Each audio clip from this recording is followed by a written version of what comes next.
Hello, ಶುಭೋದಯ. ಇವತ್ತು ಕೂಡ ಒಂದು ಹೊಸ ಬೆಳಕು, ಹೊಸ ಅವಕಾಶ, ಹೊಸ ಉತ್ಸಾಹ. ಪ್ರತಿಯೊಂದು ಬೆಳಗಿನೂ ಸಹ ನಮ್ಮ ಜೀವನದಲ್ಲಿ ಹೊಸ ಚಾಪ್ಟರ್. ಬಿಸಿಲಿನ ತರಹ ನಿಮ್ಮುಖದಲ್ಲೂ ನಗು ಮೂಡಲಿ ಅಂತ ಹಾರೈಸ್ತೀನಿ.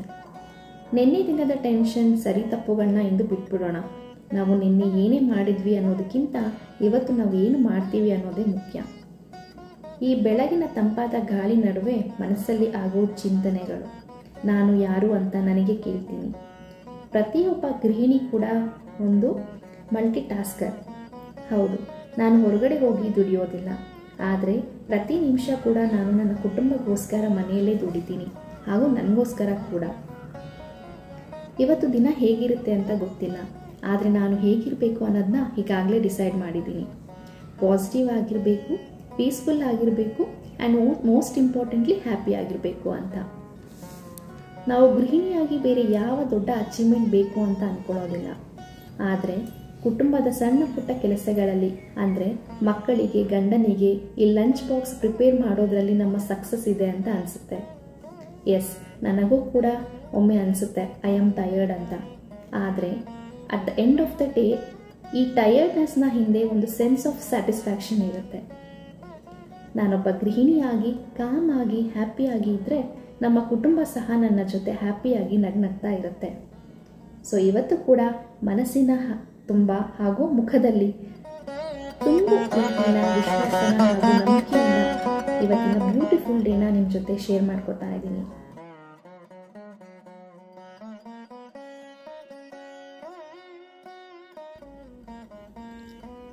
ಎಸ್, ಇವತ್ತು ಕೂಡ ಒಂದು ಪಾಸಿಟಿವ್ ಥಾಟ್ಸ್ ಇಂದ ನನ್ನ ಮಾರ್ನಿಂಗ್ ರೊಟೀನನ್ನು ಶುರು ಮಾಡಿದ್ದೀನಿ.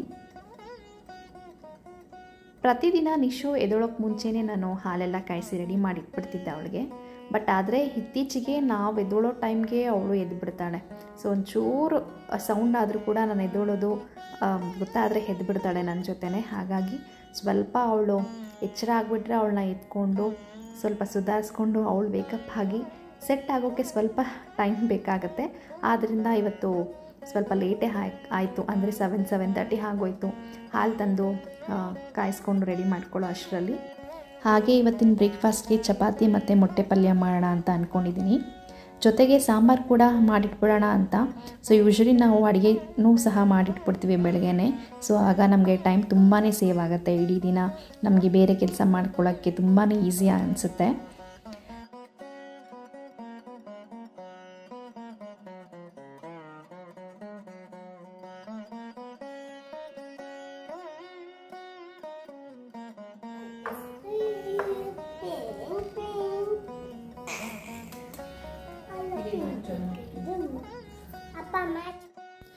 ಇನ್ನು ಈ ವರ್ಷ ಅವಳಿಗೆ ಸ್ಕೂಲ್ ಸ್ಟಾರ್ಟ್ ಆದಾಗಿಂದನೂ ಸ್ಕೂಲಲ್ಲಿ ಮ್ಯಾಮ್ ಹೇಗೆ ಪಾಠ ಮಾಡ್ತಾರೆ, ಮಕ್ಕಳನ್ನ ಹೇಗೆ ನೋಡ್ಕೋತಾರೆ ಅನ್ನೋದನ್ನೆಲ್ಲ ಮನೆಗೆ ಬಂದು ಇಮಿಟೇಟ್ ಮಾಡಿಕೊಂಡು ಆಟ ಆಡಿಕೊಂಡು ಅದ್ರ ಜೊತೆ ಅವಳು ಸ್ಕೂಲ್ ಬುಕ್ಸ್ನೆಲ್ಲ ಎಲ್ಲೆಲ್ಲೋ miss ಮಾಡಿಬಿಡ್ತಾಳೆ.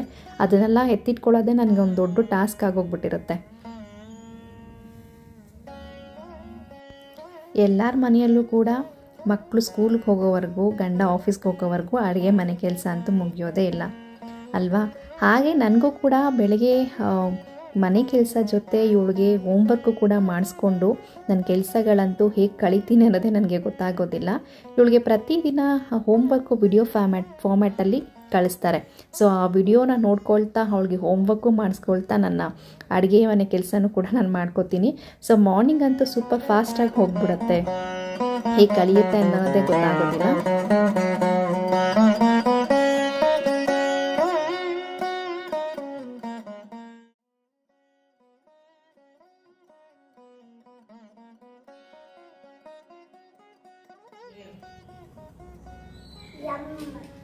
Yes, M for monkey. Yes, ಇದು N for ಏನದು? ಪಕ್ಷಿ ಅಲ್ಲ, ನೆಕ್ಸ್ಟ್. ಸೊ ಪ್ರತಿದಿನ ಬೆಳಗ್ಗೆ ಎದ್ದ ತಕ್ಷಣ ಒಂದು ಗ್ಲಾಸ್ ಬಿಸಿ ನೀರು ಅಥವಾ ಬೆಚ್ಚಗಿನ ನೀರಿಗೆ ಸ್ವಲ್ಪ ನಿಂಬೆ ರಸ ಬೆರೆಸ್ಕೊಂಡು ಕುಡಿಯೋದು ನನ್ನ ಅಭ್ಯಾಸ. ಆದರೆ ಇವತ್ತು ಮನೆಯಲ್ಲಿ ಬೆಟ್ಟದ ನೆಲ್ಲಿಕಾಯಿ ಇತ್ತು. ಸೊ ಅದನ್ನೇ ಬಳಸ್ಕೊಂಡು ಇವತ್ತು ಬೆಟ್ಟದ ನೆಲ್ಲಿಕಾಯಿ ಜ್ಯೂಸನ್ನ ಮಾಡ್ಕೊತಾ ಇದ್ದೀನಿ. ಇದನ್ನು ಹೇಗೆ ಪ್ರಿಪೇರ್ ಮಾಡ್ಕೊಳ್ಳೋದು ಅಂತಂದರೆ, ಸೊ ಬೇಕಾಗಿರುವಂಥದ್ದು ಫ್ರೆಶ್ ಆಗಿ ಸಿಗುವಂತಹ ಬೆಟ್ಟದ ನೆಲ್ಲಿಕಾಯಿ ಜೊತೆ ಸ್ವಲ್ಪ ಕರಿಬೇವು, ಶುಂಠಿ, ಜೀರಿಗೆ ಪೆಪ್ಪರ್ ಪೌಡರ್, ಸಾಲ್ಟ್, ಹಾಗೆ ಬೇಕಾದರೆ ನೀವು ಬೆಲ್ಲ ಕೂಡ ಆ್ಯಡ್ ಮಾಡ್ಕೋಬೋದು. ಸೊ ಇದಿಷ್ಟನ್ನು ನೀರನ್ನು ಬೆರೆಸ್ಕೊಂಡು ನುಣ್ಣಗೆ ಗ್ರೈಂಡ್ ಮಾಡಿಕೊಂಡು ಫಿಲ್ಟ್ರ್ ಮಾಡಿಕೊಂಡ್ರೆ ಬೆಟ್ಟದ ನೆಲ್ಲಿಕಾಯಿ ಜ್ಯೂಸ್ ರೆಡಿ ಆಗೋಗುತ್ತೆ.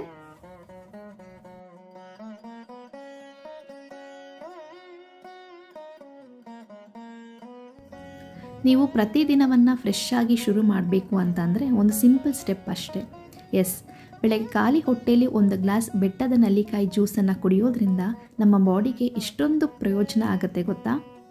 ಇದು ಇಮ್ಯುನಿಟಿ ಬೂಸ್ಟ್ಗೆ ಸಹಾಯ ಮಾಡುತ್ತೆ, ಹಾಗೆ ಸ್ಕಿನ್ ಗ್ಲೋ ಕೂಡ ಆಗುತ್ತೆ, ಮೆಟಪಾಲಿಸಮ್ ಇಂಪ್ರೂವ್ ಆಗುತ್ತೆ, ಮೈಂಡ್ ಫ್ರೆಶ್ ಆ್ಯಂಡ್ ಕ್ಲೀನ್ ಮಾಡುತ್ತೆ, ಅಂದರೆ ಇದು ಡಿಟಾಕ್ಸ್ ಆಗಿ ವರ್ಕ್ ಮಾಡುತ್ತೆ, ಹಾಗೆ ಹೇರ್ ಫಾಲ್ ಕೂಡ ಗ್ರ್ಯಾಜುಯಲಿ ಕಡಿಮೆ ಆಗುತ್ತಾ ಹೋಗುತ್ತೆ. ಇದನ್ನು ವಾರಕ್ಕೆ 2-3 ಬಾರಿ ಕುಡಿದ್ರೆ ಸಾಕು. ಸೊ ಗ್ರ್ಯಾಜುಯಲಿ ನೀವೇ ಚೇಂಜಸ್ನ ಕಾಣ್ಬೋದು. ಸೊ ಒಮ್ಮೆ ಟ್ರೈ ಮಾಡಿ ನೋಡಿ. ಇನ್ನು ಚಪಾತಿಗೂ ಕೂಡ ಹಿಟ್ಟನ್ನು ಕಲಿಸ್ಕೊತಾ ಇದ್ದೀನಿ. ಸೊ ಅರ್ಧ ಗಂಟೆ ಮುಂಚೆ ಈ ಥರ ಚೆನ್ನಾಗಿ ಕಲಿಸ್ಕೊಂಡು ಎಣ್ಣೆ ಹಾಕಿ ನಾದಿ ಇಟ್ಕೊಂಡ್ರೆ ಇದು ಚಪಾತಿ ಸೂಪರ್ ಸಾಫ್ಟಾಗಿ ಬರುತ್ತೆ. ಇನ್ನು ಪಲ್ಯಕ್ಕೂ ಕೂಡ ಈರುಳ್ಳಿ, ಟೊಮ್ಯಾಟೊ ಎಲ್ಲ ಹಚ್ಚಿ ರೆಡಿ ಮಾಡಿ ಇಟ್ಕೊತಾ ಇದ್ದೀನಿ. ಇನ್ನು ಚಪಾತಿ ಜೊತೆ ಚಟ್ನಿ, ಈ ಥರ ಡ್ರೈ ಪಲ್ಯಗಳನ್ನ ಅಷ್ಟೊಂದು ಲೈಕ್ ಮಾಡೋದಿಲ್ಲ. ಸೊ ಹಾಗಾಗಿ ಯಾವಾಗಲೂ ನಾನು ಈ ಮೊಟ್ಟೆ ಪಲ್ಯ, ಇಲ್ಲ ಅಂತಂದರೆ ಟೊಮ್ಯಾಟೊ ಗೊಜ್ಜು ಅಥವಾ ಬೆಂಡೆಕಾಯಿ ಪಲ್ಯನೂ ಸ್ವಲ್ಪ ಗ್ರೇವಿ ಟೈಪನ್ನೇ ನಾನು ಮಾಡ್ಕೋತೀನಿ. ಸೊ ಯಾವಾಗಲೂ ಚಪಾತಿಗೆ ಗ್ರೇವಿ ಟೈಪ್ ಇದ್ದರೆ ಚೆನ್ನಾಗಿರುತ್ತೆ. ಆದರೆ ಮೊಟ್ಟೆ ಪಲ್ಯ ಗ್ರೇವಿ ಇಲ್ಲದೆ ಇದ್ರೂ ಸ್ವಲ್ಪ ಡ್ರೈ ಆಗಿದ್ರೂ ತುಂಬಾ ಚೆನ್ನಾಗಿರುತ್ತೆ. ಸೊ ಹೆಗ್ಗಾಗಿರೋದ್ರಿಂದ ಟೇಸ್ಟಿ ಆಗಿರುತ್ತೆ.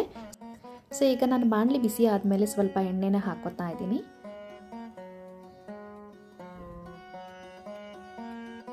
ಎಣ್ಣೆ ಕಾದ್ಮೇಲೆ ಡೈರೆಕ್ಟಾಗಿ ಸಣ್ಣದಾಗಿ ಹಚ್ಕೊಂಡಿರುವಂಥ ಈರುಳ್ಳಿನ ಹಾಕೋತಾ ಇದ್ದೀನಿ. ಸೊ ಒಗ್ಗರಣೆಗೆ ಅಂತ ಸಾಸಿವೆ ಆಗಲಿ ಕರಿಬೇವಾಗಲಿ ನಾನು ಏನೂ ಹಾಕೋತಾ ಇಲ್ಲ. ಆ್ಯಂಡ್ ಈರುಳ್ಳಿ ಆಗಲಿ ಟೊಮ್ಯಾಟೊ ಆಗಲಿ ಸ್ವಲ್ಪ ಬೇಗ ಬೇಯಬೇಕು ಅಂತಂದರೆ ಸ್ವಲ್ಪ ಉಪ್ಪನ್ನು ಬೆರೆಸ್ಕೊಂಡ್ರೆ ಬೇಗ ಬೆಂದೋಗುತ್ತೆ. ಹಾಗೆ ಇದು ಟ್ರಾನ್ಸ್ಪರೆಂಟ್ ಆದಮೇಲೆ ನಾನು ಟೊಮ್ಯಾಟೊನ ಆ್ಯಡ್ ಮಾಡ್ಕೋತಾ ಇದ್ದೀನಿ.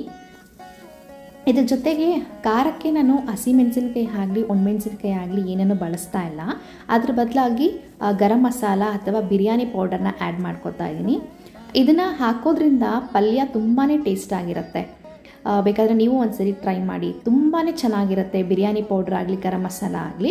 ಸೊ ನಿಮಗೆ ಇದು ಇಷ್ಟ ಆಗಿಲ್ಲ ಅಂತಂದರೆ ಧನಿಯಾ ಪುಡಿ ಸ್ವಲ್ಪ, ಖಾರದ ಪುಡಿ ಸ್ವಲ್ಪ, ಗರಂ ಮಸಾಲ ಸ್ವಲ್ಪ ಆ್ಯಡ್ ಮಾಡ್ಕೋಬೋದು. ಸೊ ಸೇಮ್ ಟೇಸ್ಟೇ ಸಿಗುತ್ತೆ ನಿಮಗೆ ಇದನ್ನು ಕೂಡ ಆ್ಯಡ್ ಮಾಡಿಕೊಂಡ್ರೆ. ಸೊ ಒಮ್ಮೆ ಟ್ರೈ ಮಾಡಿ ನೋಡಿ. ಆ್ಯಂಡ್ ಈ ರೆಸಿಪಿನ ನನಗೆ ನನ್ನ ನಮ್ಮಮ್ಮ ಹೇಳ್ಕೊಟ್ಟಿದ್ದು. ಸೊ ಮೊದಲೆಲ್ಲ ನಾನು ಮೊಟ್ಟೆ ಪಲ್ಯ ಅಂತಂದರೆ ಬರೀ ಅದಕ್ಕೆ ಈರುಳ್ಳಿ, ಟೊಮ್ಯಾಟೊ, ಹಸಿಮೆಣಸಿನ್ಕಾಯಿ, ಸ್ವಲ್ಪ ಅರಿಶಿನ, ಉಪ್ಪು ಇಷ್ಟೇ ಹಾಕ್ಕೊಂಡು ಪಲ್ಯನ ಮಾಡ್ಕೊತಾ ಇದ್ದೆ, ಪ್ಲೇನ್ ಆಗಿರ್ತಾಯಿತ್ತು. ಬಟ್ ನಮ್ಮಮ್ಮ ಒಂದ್ಸರಿ ನನಗೆ ಈ ಥರ ಗರಂ ಮಸಾಲ ಇಲ್ಲ ಅಂತಂದರೆ ಬಿರಿಯಾನಿ ಪೌಡರ್ನ ಹಾಕಿ ಮಾಡು ತುಂಬ ಚೆನ್ನಾಗಿರುತ್ತೆ ಅಂತ ಹೇಳ್ಕೊಟ್ಟಿದ್ರು. ಹಾಗೆ ಒಂದಿನ ಮಾಡಿಕೊಟ್ಟಿದ್ರು ಕೂಡ.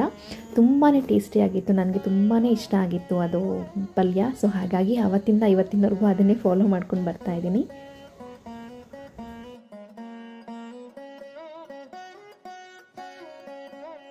ನಮ್ಮ 3 ಜನಕ್ಕೆ 6 ಮೊಟ್ಟೆ ಸಾಕಾಗುತ್ತೆ. ಬಟ್ ಆದರೆ ನಾನು ಸ್ವಲ್ಪ 2 ಎಕ್ಸ್ಟ್ರಾ ಮೊಟ್ಟೆನೇ ಸೇರಿಸ್ಕೊಂಡಿದ್ದೀನಿ.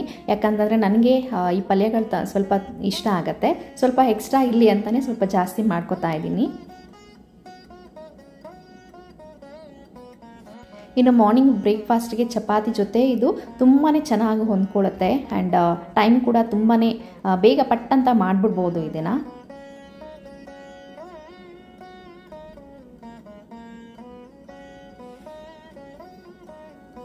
ಆ್ಯಂಡ್ ಚಪಾತಿ ಕೂಡ ಈಗ ಚಪಾತಿ ಹಿಟ್ಟು ಚೆನ್ನಾಗಿ ನೆನ್ಕೊಂಡಿದೆ. ಸೊ ಒಂದು ಹಾಫ್ ಆನ್ ಅವರ್ ಹಾಕಿದೆ ನಾನು ಪಲ್ಯಗೆಲ್ಲ ರೆಡಿ ಮಾಡ್ಕೊಳ್ಳೋಷ್ಟರಲ್ಲಿ. ಆ ಚಪಾತಿ ಹಿಟ್ಟು ಕೂಡ ತುಂಬಾ ಸಾಫ್ಟಾಗಿ ನೆನ್ಕೊಂಡಿದೆ. ಆ್ಯಂಡ್ ಇವತ್ತು ನಿಶ್ಮಿತಂಗೆ ಬ್ರೇಕ್ಫಾಸ್ಟ್ಗೆ ಅಂತ ಸಪ್ರೇಟಾಗಿ ಏನೂ ಮಾಡಿಲ್ಲ.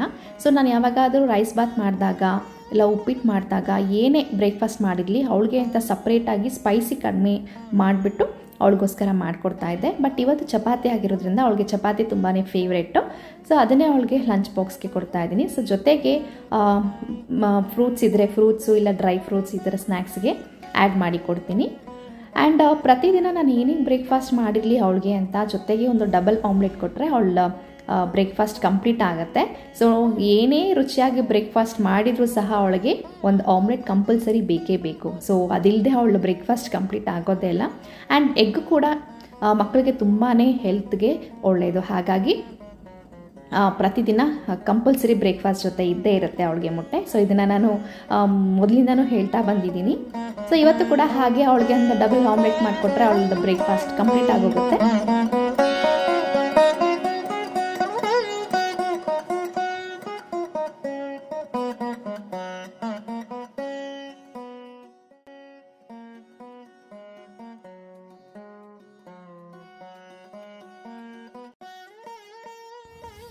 ಪ್ರತಿದಿನ ದೇವರಿಗೆ ಹೂವನ್ನು ಇಟ್ಟು ದೀಪ ಹಚ್ಚಿದರೆ ಏನೋ ಒಂಥರ ಮನಸ್ಸಿಗೆ ನೆಮ್ಮದಿ.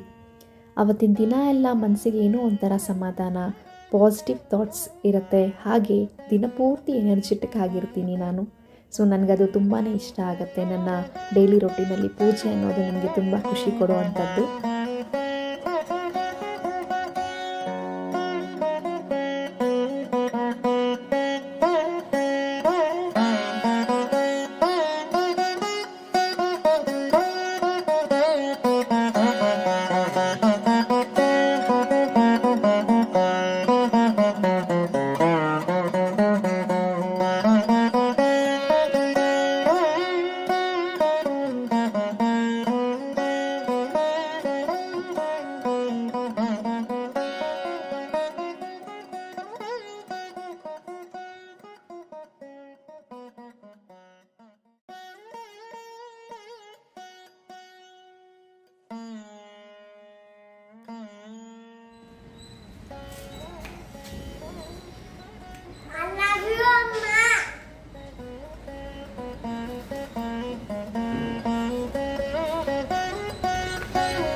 ವರಮಹಾಲಕ್ಷ್ಮಿ ಹಬ್ಬಕ್ಕೆ ಇನ್ನೇನು ಕೆಲವು ದಿನಗಳು ಮಾತ್ರ ಬಾಕಿ ಇದೆ. ಸೊ ನಾನಂತೂ ಮೊನ್ನೆ ಕೆಲವೊಂದು ಪೂಜೆ ಐಟಮ್ಗಳನ್ನ ತೊಗೊಂಡು ಬಂದಿದ್ದೆ. ಅದರಲ್ಲಿ ಏನಿದೆ ಏನಿಲ್ಲ ಅಂತ ನೋಡಿಕೊಂಡು ಮತ್ತೆ ಇನ್ಯಾದರೂ ಬೇಕಾದರೆ ತಕ್ಷಣ ಹಬ್ಬದ ಟೈಮಲ್ಲಿ ಗಡಿಬಿಡಿಯಲ್ಲಿ ಏನೂ ತಯಾರಿ ಮಾಡ್ಕೊಳ್ಳೋಕೆ ಆಗೋದೇ ಇಲ್ಲ. ಸೊ ಒಂದು ನೆನಪು ಬರುತ್ತೆ, ಒಂದು ನೆನಪು ಬರೋದೇ ಇಲ್ಲ. ಅಲ್ಲಿ ಅಂಗಡಿಗೆ ಹೋದ್ಮೇಲಂತೂ ಯಾವ್ದು ತೊಗೋಬೇಕು ಯಾವ್ದು ಬಿಡೋದು ಅಂತ ಟೆನ್ಷನ್ ಆಗೋಗುತ್ತೆ.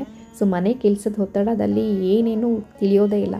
ಹಾಗಾಗಿ ಇವತ್ತು ಸ್ವಲ್ಪ ಫ್ರೀ ಆದಮೇಲೆ ಎಲ್ಲ ಮಾಡ್ಕೊಳ್ಳೋಣ ಅಂತ ಅಂದ್ಕೊಂಡಿದ್ದೆ. ಸೊ ಇದು ಬೇಗ ಕೆಲಸ ಮುಗೀತಲ್ವ, ಹಾಗಾಗಿ ಏನೇನು ಐಟಮ್ ಇಲ್ಲ ಅಂತ ತಿಳ್ಕೊಂಡು ಎಲ್ಲ ಒಂದು ಲಿಸ್ಟ್ ಮಾಡ್ಕೋತಾ ಇದ್ದೀನಿ. ಸೊ ಇದರಿಂದ ಹಬ್ಬದ ಟೈಮಲ್ಲಿ ಏನೂ ಟೆನ್ಷನ್ ಇರೋದೇ ಇಲ್ಲ. ಗ್ರಂಥಿಕೆ ಅಂಗಡಿಯಲ್ಲಿ ಬೇಕಾಗಿರೋ ಐಟಮ್ಸ್ನೆಲ್ಲ ಸಪ್ರೇಟಾಗಿ ಬರ್ಕೊಂಡು, ಹಾಗೆ ದಿನಸಿ ಐಟಮ್ ಏನೇನು ಬೇಕಾಗುತ್ತೆ ಹಬ್ಬದ ಅಡುಗೆಗಳಿಗೆ, ಮನೇಲಿ ಏನಿದೆ ಏನಿಲ್ಲ ಅಂತ ತಿಳ್ಕೊಂಡು ಅದನ್ನೆಲ್ಲ ಒಂದು ಸಪ್ರೇಟಾಗಿ ಲಿಸ್ಟ್ ಮಾಡಿ ಇಟ್ಕೊಂಡ್ರೆ ನಮಗೆ ಆ ಗ್ರಂಥಿಕೆ ಅಂಗಡಿಯಲ್ಲಿ ಹೋಗಿ ಆ ಐಟಮ್ನ ಪರ್ಚೇಸ್ ಮಾಡ್ಕೊಬೋದು. ಹಾಗೆ ದಿನಸಿ ಅಂಗಡಿಲಿ ಹೋಗಿ ಆ ಐಟಮ್ಸ್ನ ಪರ್ಚೇಸ್ ಮಾಡ್ಕೊಂಬಿಟ್ರೆ ಯಾವುದೇ ರೀತಿ ಟೆನ್ಷನ್ ಇರೋಲ್ಲ. ಇಲ್ಲ ಅಂತಂದರೆ ಗಡಿಬಿಡಿಯಲ್ಲಿ ಆ ಅಂಗಡಿ ಒಂದು ಸರಿ ಈ ಅಂಗಡಿ ಒಂದು ಸರಿ ಓಡಾಡ್ಕೊಂಡು ಇರಬೇಕಾಗತ್ತೆ. ಸೊ ಹಾಗಾಗಿ ಇವತ್ತೆಲ್ಲ ನಾನು ಲಿಸ್ಟ್ ಮಾಡ್ಕೊತಾ ಇದ್ದೀನಿ. ಸೊ ಇದಾಗಿತ್ತು ನನ್ನ ಇವತ್ತಿನ ವ್ಲಾಗ್. ಸೊ ಯಾರಾದರೂ ನನ್ನ ಚಾನಲ್ನ ಮೊದಲನೇ ಬಾರಿ ನೋಡ್ತಾ ಇದ್ದರೆ ದಯವಿಟ್ಟು ಸಬ್ಸ್ಕ್ರೈಬ್ ಮಾಡ್ಕೊಳ್ಳಿ ನನ್ನ ಚಾನಲ್ನ. ಹಾಗೆ ಈ ವಿಡಿಯೋ ಇಷ್ಟ ಆಗಿದರೆ ಒಂದು ಲೈಕ್ ಮಾಡಿ, ಶೇರ್ ಮಾಡಿ, ನಿಮ್ಮ ಫ್ಯಾಮಿಲಿ ಫ್ರೆಂಡ್ಸ್ಗೆಲ್ಲ ಶೇರ್ ಮಾಡಿ, ಹಾಗೆ ಕಮೆಂಟ್ ಮಾಡಿ. ಸೊ ಮತ್ತೆ ನಾನು ನನ್ನ ಹೊಸ ವ್ಲಾಗ್ನೊಂದಿಗೆ ಭೇಟಿ ಮಾಡ್ತೀನಿ. ಸೊ ಅಲ್ಲಿವರೆಗೂ ಬಾಯ್, ಟೇಕ್ ಕೇರ್.